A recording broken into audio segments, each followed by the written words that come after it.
My boyfriend called me his soulmate, then dumped me for a promotion and a billionaire's daughter. Julian looked me in the eye over a plate of overpriced pasta and told me I was the only person who truly understood his soul. It was our 4-year anniversary, just weeks before graduation, and the candlelight caught the silver flecks in his eyes as he promised me that no matter where his career took him, I was his forever. He called me his soulmate that night, a word he didn't use lightly, and I believed him with every fiber of my being. We had spent our entire college experience building a foundation, planning a life in Seattle where I'd work in environmental advocacy and had climbed the ladder in biotech. But less than a month later, I was standing in a half-packed apartment, clutching my phone as my world disintegrated into a million digital shards. I had stumbled upon Genevieve's Instagram profile, the daughter of the CEO at the prestigious firm where Julian had been interning. There, in high definition, was a photo of Julian and Genevieve in front of a sunset, her hand flaunting a diamond large enough to pay off my student loans. The caption read, "The best yes of my life," and the timestamp was 2 days before Julian had sat me down to maturely end our relationship. The breakup itself had been a masterpiece of gaslighting. Julian had come over with a face of manufactured grief, telling me that as graduation approached, he realized we simply wanted different things. He talked about career alignment and individual growth, making it sound like he was doing us both a favor by cutting me loose. He said, "Maya, I love you, but I need to focus on the opportunities this internship has opened up, and I don't think I can give you the attention you deserve." I had cried, of course. I had begged him to let us try long distance or to find a middle ground, but he was a stone wall. He seemed distracted, checking his watch as I sobbed, which I now realize was because he probably had a celebratory dinner with his new fiancée waiting for him. The signs had been there for months, hidden under the guise of hard work. During our senior year at the University of Boston, Julian had become a ghost. He was constantly at the office, claiming his internship at the pharmaceutical giant was demanding 80-hour weeks to secure a full-time position. He stopped answering my texts during the day, and when we did spend time together, he was irritable and secretive. He'd take calls in the other room, whispering urgently, and when I asked who it was, he'd snap, "Just work, Maya.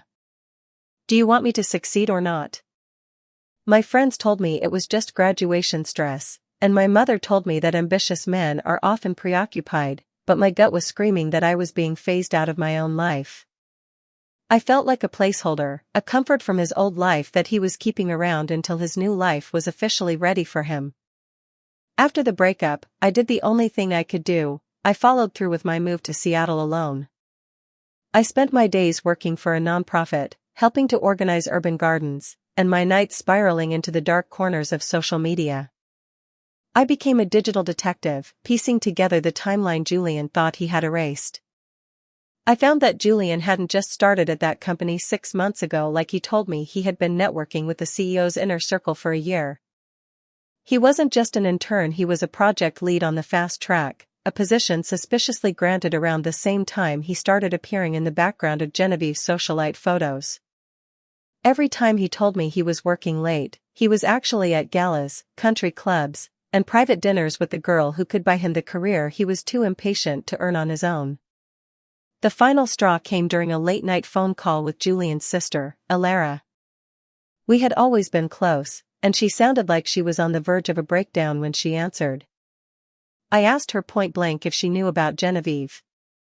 There was a long, heavy silence on the other end of the line before she whispered, "Maya, I am so sorry. We all knew. Julian told us months ago that he was seeing someone more suited for his future. He told the family that you two had broken up back in December." My blood turned to ice.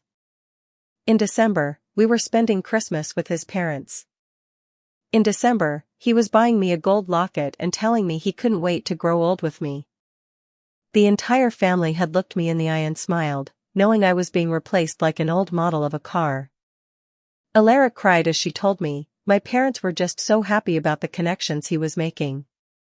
They didn't want to jeopardize his chance at the VP position. I couldn't let it go.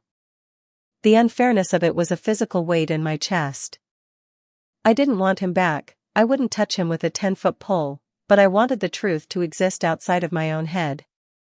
I found Genevieve's contact through a mutual acquaintance in the industry and sent her a message.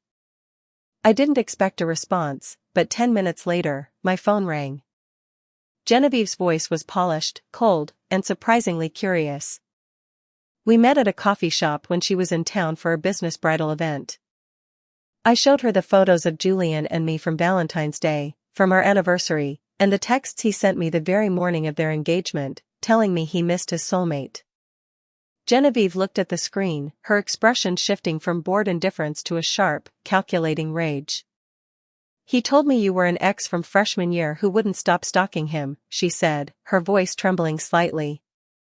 "He said he was only being nice to you because your family was going through a crisis." She confirmed that they had been exclusively dating since the previous fall. Julian had been living a double life for nearly a year, maintaining a domestic, comfortable relationship with me while auditioning for the role of a trophy husband for a billionaire's daughter. She looked at me and said, "I thought I was winning a prize. It turns out I was just buying a liar." Validation didn't make the pain go away, but it stopped the gaslighting. I wasn't crazy. I wasn't paranoid or unsupportive. I was a victim of a calculated social climb. That revelation was the catalyst I needed to stop looking backward. I blocked Julian, Alara, and every person associated with that toxic chapter of my life. I poured myself into my work in Seattle, eventually leading a citywide initiative for sustainable housing. I stopped looking for soulmates and started looking for character. A year later, I met Leo. He didn't use grand, sweeping words like soulmate on the first date. He didn't promise me the world while hiding his phone. Instead, he showed up. He was honest about his flaws, open about his day, and never made me feel like I was a secret or a burden. I realized then that Julian never loved me, he loved the reflection of himself he saw in my eyes, the version of him that was a good guy. Once he decided he wanted power more than goodness, he had to shatter that mirror.